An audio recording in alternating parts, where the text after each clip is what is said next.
बोलो जयकारा बोल मेरे श्री गुरु महाराज की जय।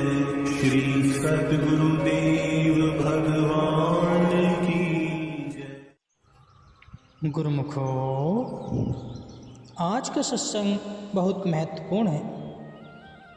सभी गुरुमुख ध्यान से सुने और उस पर अमल करें। एक समय की बात है, एक किसान मचान पर बैठकर अपने खेत से चिड़िया उड़ा रहा था। उसके खेत के पास से एक नदी बहती थी। पक्षी उड़ाते उड़ाते उसकी गुलेल से अधिकतर गोले नदी में गिर जाते और ऐसा करते करते सभी गोले समाप्त हो गए। उसने सोचा कि नीचे उतरकर ज़मीन से मिट्टी खोदकर उस मिट्टी को पानी से गूंदकर उसके गोले बना लेता हूँ। इसी विचार से वह मचान से नीचे उतरा और जहाँ मिट्टी खोदने लगा वहाँ से उसे एक बर्तन लालों का भरा हुआ मिला। प्रसन्न मन से उनको गोला समझ वह पुनः मचान पर चढ़ गया और एक एक करके उन्हें गुलेल में भरने लगा। वे सब लाल नदी में गिरने लगे। कुछ एक लालों को छोड़कर बाकी सब लाल नदी की भेंट चढ़ गए। तभी उसकी पत्नी भोजन लेकर वहाँ पहुँची। उसकी गोद में एक छोटा बच्चा था। उस बच्चे ने खेलते खेलते एक लाल अपनी मुट्ठी में रख लिया। जब स्त्री भोजन खिलाकर घर की ओर वापस जा रही थी तो वहाँ मार्ग में गुजरते हुए एक जोहरी की दृष्टि उस बच्चे द्वारा पकड़े हुए लाल पर पड़ गई। वह जान गया कि जिसे यह साधारण पत्थर का टुकड़ा समझ रहा है, यह तो बहुत कीमती लाल है। वह जोहरी तुरंत ही अपनी दुकान से बाहर आकर उस महिला को कहने लगा कि इस लड़के के हाथ में जो पत्थर है उसे बेचोगे क्या? महिला ने कहा, हाँ बेचूंगी। जोहरी ने पूछा, कितने में बेचोगी? महिला बोली, 10 रुपये लूँगी। जोहरी तुरंत ही 10 का नोट इस महिला के हाथ में थमाते हुए बोला, लाओ यह पत्थर मुझे दे दो। महिला को संदेह हुआ कि हो ना हो यह पत्थर अवश्य ही इससे भी अधिक कीमती है। मन में ऐसा विचार करते हुए वह बोली कि मैं तो इसे 100 रुपये में बेचूंगी। जोहरी दुकान से 100 का नोट लेके आया और जैसे ही उस महिला के हाथ पर रखने लगा तो महिला तुरंत बोली कि मैं तो इसे 1000 रुपये से कम नहीं। अब की बार जोहरी अपनी दुकान से 10,000 रुपये लाया और उस महिला को सौंपकर शीघ्र ही उसे लाल लेकर चला गया।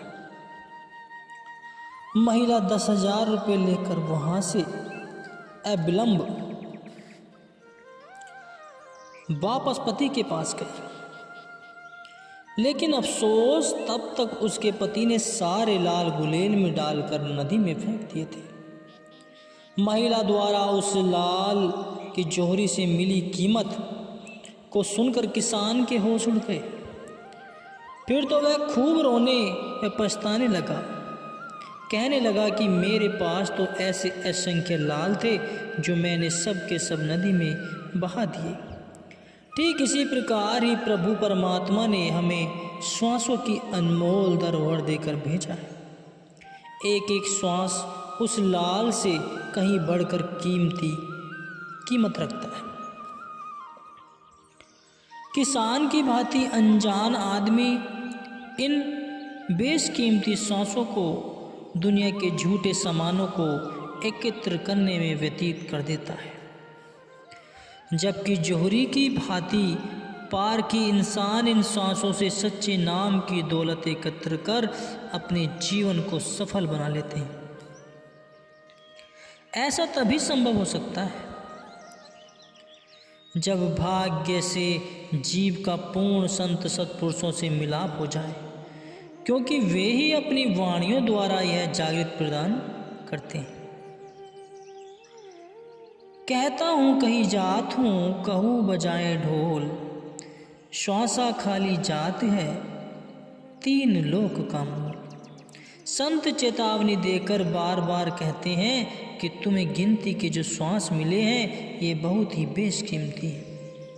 एक एक श्वास की कीमत त्रिलोकी से बढ़कर है, इसलिए इन श्वासों को नाम सुमरन के बिना खाली मत जाने दें।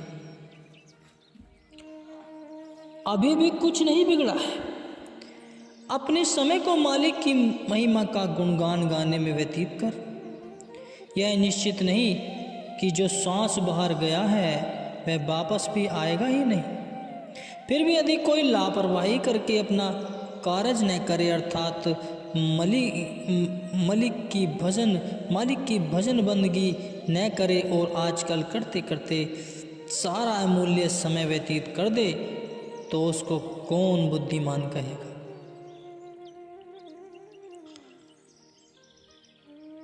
एक बार एक पूर्ण संत जी का किसी भक्त जी के घर जाना हुआ। भक्त की आर्थिक हालत यद्यपि अच्छी नहीं थी, फिर भी उसने संत जी की आवाभगत में कोई कमी नहीं छोड़ी। उसकी श्रद्धा व प्रेम पर रीझ कर संत जी ने उसे एक पारस दिया और कहा कि इस पारस में यह गुण है कि इससे जितना लोहा स्पर्श करोगे उतना सोना बन जाएगा। मैं इसे 1 सप्ताह तक तुम्हें सौंप कर जा रहा हूँ, तब तक तुम इससे जितना लाभ उठाना चाहो उठा सकते हो। इतना कहकर संत जी वहाँ से चल दिए। संत जी के जाने के पश्चात उसके घर मेहमानों का तांता लग गया। 2-4 दिन उसने उनकी आवाभगत में व्यतीत कर दिए। इसी व्यवस्था में वह सोना बनाने वाली बात को भी भूल गए। 5वें दिन जब यह याद आया तो बाजार से लोहा खरीदने निकला। घर से निकला ही था कि कुछ ग्राहक उसकी दुकान से सौदा लेने आ गए। वापस आकर उन्हें सौदा देने में समय खर्च हो गया।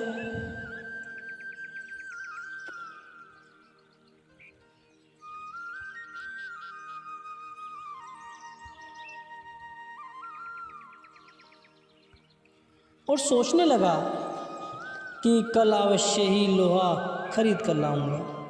अगले दिन बाजार में कोई मेला लगा हुआ था। वह मेला देखने में इतना व्यस्त हो गया कि शाम हो गई। वहीं कुछ मित्र मिल गए। उनके साथ जाकर खूब भांग पी ली और अचेत होकर वहीं सो गया।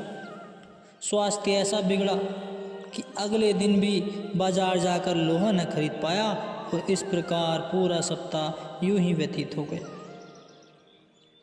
8वें दिन संत जी ने पुनः उसके घर कृपा की और उससे अपना पारस वापस लेकर चलने को कहा। उस भक्त ने संत जी के चरणों में रो रो कर प्रार्थना की कि कृपया मुझे थोड़ा सा समय और प्रदान करें ताकि मैं लोहा खरीद कर ला सकूं। अभी तो मुझे समय ही नहीं मिला इससे फायदा उठाने का।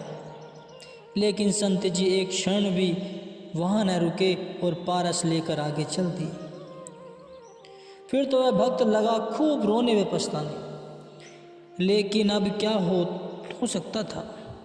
सत्पुरुष जीवन को चेतावनी देते हुए कहते हैं, आछे दिन पाछे गए, गुरु सो किए न हो हेत, अब पछतावा क्या करे, चिड़िया चुग गई खेत।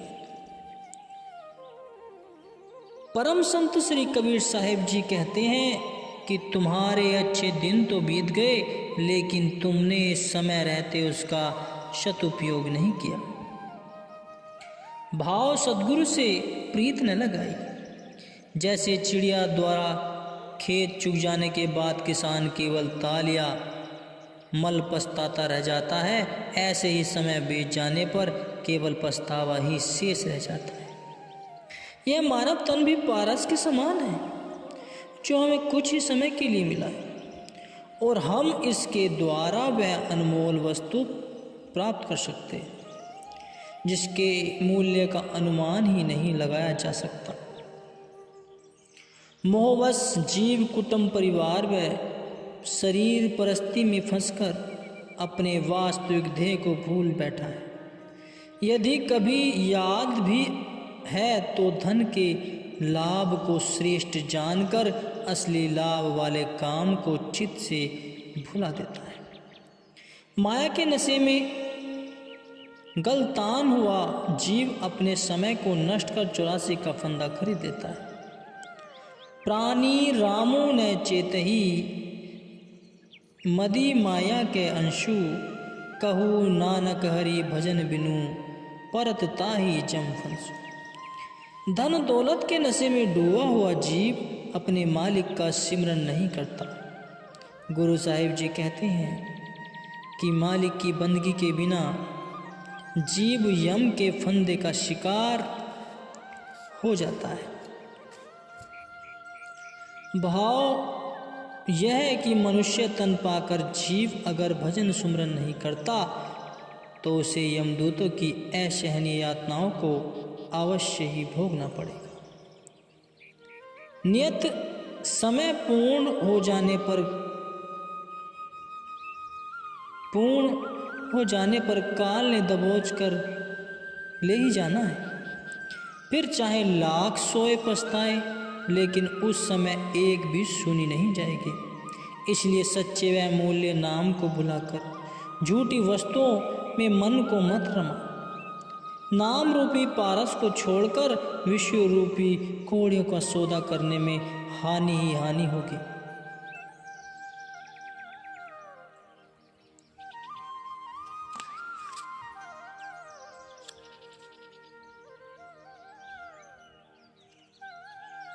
गुरुमुखो, उस जीव की कभी भी भलाई नहीं हो सकती जो पारस मणि को छोड़कर झूठी कोड़ियाँ एकत्र करे। आगे कहते हैं कि जो मनुष्य शरीर को धारण कर मालिक का भजन न करके विषय विकारों में समय को नष्ट कर देते हैं, वे कांच के टुकड़ों के बदले पारस हाथों से गवा देते हैं। माया के रंग ढंग में भूले जीव की जब आँख खुलती है तब तक समय हाथ से निकल चुका होता है। एक बार की बात है कि एक राजा संत रविदास जी के चरणों में उपस्थित हो प्रार्थना करने लगा कि मैंने सुना है कि आपके पास अमृत का कुंड है, कृपया मुझे भी उसमें से एक घूंट पिलाकर कृतार्थ करें। संत रविदास जी उस समय अपने पानी के हौज में चमड़ा धो रहे थे। जैसे ही राजा ने प्रार्थना की तो उन्होंने उस हौज में से ही अंजलि भरकर राजा की हथेली में डालते हुए कहा कि आओ इस अमृत का पान कर लो। राजा के मन में उस चमड़े वाले जल को पीने का साहस न हुआ। उसने वह जल हथेली में ले तो लिया, लेकिन अपने मन की मति में आकर उसे पीने की अपेक्षा अपने कोट की बाजों में उड़ेल लिया। संत जी से आज्ञा पाकर जब वह महल में लौटा तो उसने अपने कोट की आस्तीन में विचित्र से धब्बे पाए। उसने कोट उतार कर धोबी के यहाँ धोने के लिए भेज दिया।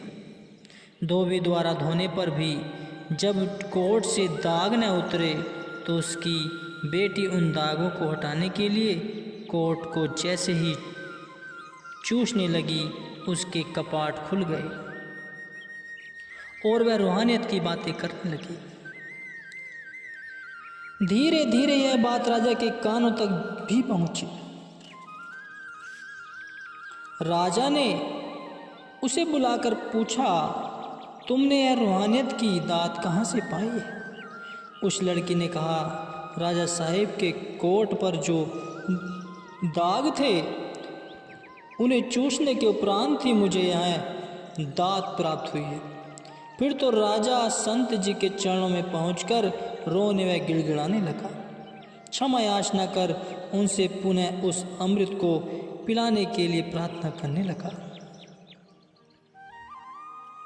संत रविदास जी ने कहा कि अब तो वह समय हाथ से निकल गया। जिस कुंड से मैंने तुम्हें जल दिया वह कुंड कोई साधारण कुंड नहीं था, अपितु अमृत का सरोवर था।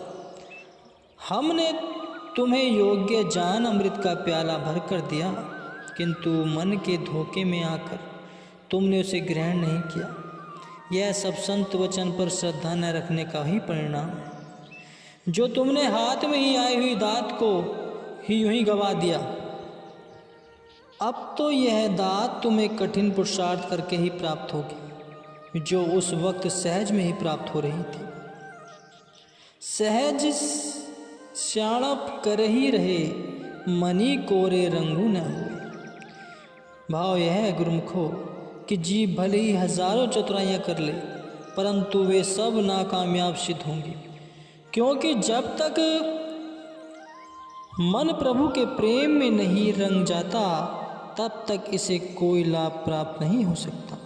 इसलिए समय से लाभ उठा लेने में ही जीवात्मा का कल्याण है।